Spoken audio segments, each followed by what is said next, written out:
Oh, hey there. Please don't mind me. I'm just a little unhappy with the food habits of my clients. You see, they're eating too much acidic food, which isn't bad in moderation, but when eaten all the time, it can have terrible effects.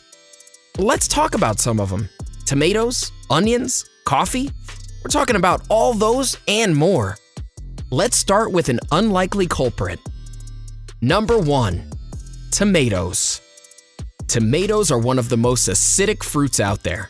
They have a lot of good things in them too, including water, fiber, and protein. All of these things are good for a healthy gut, skin, and eyes.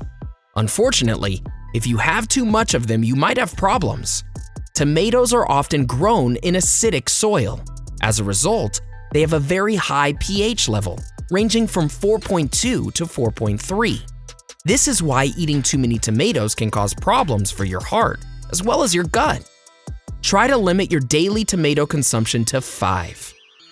Our next culprit is a popular one. Number 2, carbonated drinks. Yes, I know we all love to sip on Coca-Cola or Pepsi during the summer.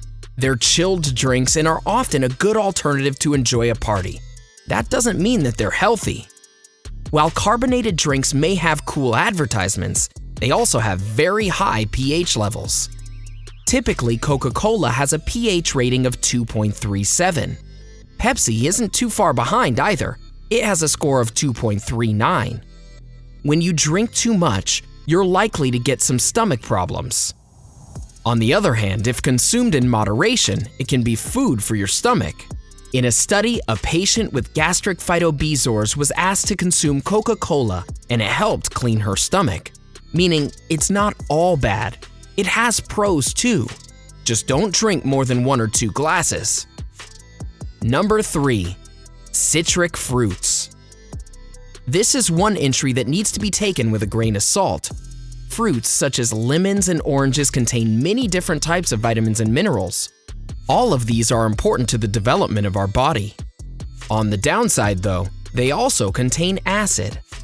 A glass of orange juice can contain a 3.0 pH level, whereas the same amount of lemon juice can have a pH level of 2.4. This is because they also need acidic soil to grow. That doesn't mean that you should stop consuming them. As a matter of fact, consuming lemons and oranges helps to keep your body in good condition.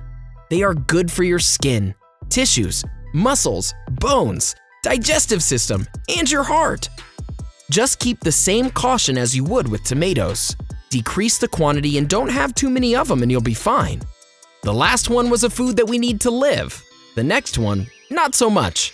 I'm talking about number 4, alcohol. Many people enjoy a glass of wine after a long and tiring day. While one glass of wine won't kill you, more than one might be harmful. No, we aren't just talking about your liver here. This concerns your entire digestive system. Alcoholic drinks can increase the production of gastric acids. This can in turn cause problems for both your stomach and your heart. This is especially true for alcoholic beverages such as beer and wine, which are low in ethanol. On the other hand, if you can limit your consumption, you won't be facing the ill effects so much. Limit it to a max of 2 glasses. The next food is used in many spicy dishes around the world. Number 5, onions. In some parts of the world, onions are quite expensive, but they are still in high demand. From delicious curries in South Asia to onion rings in North America, though having too many of them is not at all recommended. This is especially true for people who have gastroesophageal reflux. In a study, 16 people with this problem were given a hamburger and a glass of ice water. The same thing was given to another group of 16 people who didn't have this problem. All the hamburgers contained onions. It turned out that the patients with gastroesophageal reflux experienced a slight amount of heartburn after the meal. This is because of the acidic nature of onions. So, if you have this problem, we would suggest that you reduce your consumption of onions. Speaking of onions, here's another smooth criminal.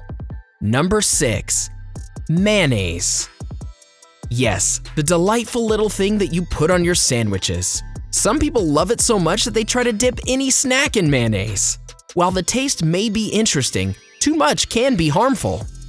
Mayonnaise usually contains about 3 to 4 pH levels of acidity. That is quite high, and too much consumption may not end well for your stomach. Problems may include indigestion, as well as a burning sensation in your chest. We wouldn't tell you to stop having mayonnaise altogether though. You can still enjoy it. As it is with every other food on the list, a little bit of mayonnaise would be fine, just don't have too much. Number 7. Coffee. We know caffeine gives you energy, just ask anyone who works at night. Coffee is also the first preference of people who want to feel active before they start their day. While all of these things make coffee your friend, here's something that makes it your enemy. Coffee generally contains anywhere between 4.85 to 5.13 pH level of acidity. Not just that, coffee can mess with your sleep cycle in a not so good way. More importantly, you may end up with an upset stomach. Does all of that scare you? Well, don't worry, just limit your intake of coffee. Keep it at a maximum of 2 cups or mugs a day. If you can do that, you'll be fine. You won't have to deal with the acidic nature of your coffee. Oh, and make sure you stay hydrated all the time. Alright, now that I've scared you with so many acidic foods, here are 3 non-acidic foods to enjoy. Number 1. Watermelons. Watermelons contain water, dietary fibers, carbohydrates, vitamins, minerals, and natural sugars. What more could you ask for? This fruit is non-acidic. In other words, it's a good fruit to add to your diet. So the next time you see a watermelon at the grocery store, consider buying it. Moving on to the next one. Number 2. Broccoli. Broccoli is also on the list of non-acidic foods. On top of that, it's one of the best sources of vitamins and minerals. Broccoli is also known to help the process of digestion. It's especially good for your heart. We here at Bestie suggest you add it to your grocery cart the next time you're shopping. This brings us to the 3rd food. Number 3. Turkey meat. Here's one white meat that you probably don't touch until Thanksgiving. Turkey meat is not only delicious, but it's also good for your heart. It contains tons of protein, carbohydrates, and minerals. More importantly, it's acid-free. A win-win scenario overall. Do you eat any of these foods? Would you consider cutting down after watching this video? Let us know in the comment section below. We would love to hear from you. Enjoyed this video? Hit like, share, and subscribe to Bestie. Wait, what kind of Bestie would we be if we didn't tell you about our other awesome videos? Go ahead, choose the left or right video and enjoy.